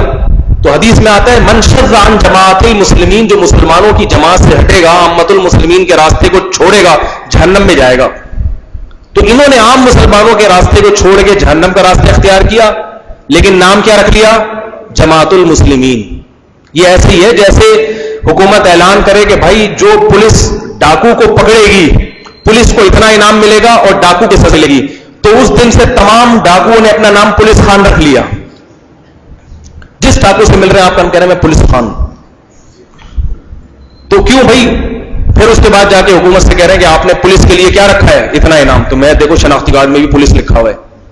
تو حکومت کہے گی ہم نے ان لوگوں کے لیے جن کی وردی ہو, جن کی یہ صفات ہوں, چاہے اس کا نام پولیس ہو یا کچھ اور ہو, ستار ہو, غفار ہو, کلیم ہو, وسیم ہو, کچھ بھی ہو. ڈاکو اگر اپنا نام پولیس رکھ لے گا تو نام سے کام نہیں بنے گا. تو یہ نام اپنا جماعت المسلمین رکھ کے جتنی حدیثیں جماعت المسلمین کے بارے میں آئی ساری اپنے اوپر فٹ کر لیں. عجیب قسم کی کہانی. اور اب تو جماعت المسلمین کے دو پارٹ ہو گئے ہیں. اب تو آسان ہے, جب یہ حدیث سنائیں کہ جماعت المسلمین میں جو نہیں آئے گا وہ جہنم میں جائے گا, تو ان سے بولو جماعت المسلمین پارٹ 1 مراد ہے یا پارٹ 2 مراد ہے حدیث میں؟ ٹھیک ہے. اور میں نے ایک رپورٹ یہ بھی ہے کہ تیسرا پارٹ بھی وجود میں آ گیا اس کی, لیکن یقینی خبر نہیں. 2 پارٹ تو بہرحال چل رہے ہیں, تو وہ پارٹ 1 پارٹ 2 کا پہلے فیصلہ ہو جائے. تو بےچارے فارغ ہیں بھائی, بس یہ پھر اگلے ہفتے دے دیں, بہت زیادہ ہو گیا ہے. آج کافی وقت لمبا ہو گیا. اللہ تعالیٰ آپ لوگوں کی محنت کو بھی قبول فرمائے, ہماری بھی. سبحانک اللہم و بحمدک نشہد ان لا الہ الا انت نستغفرک و نتوب الیک.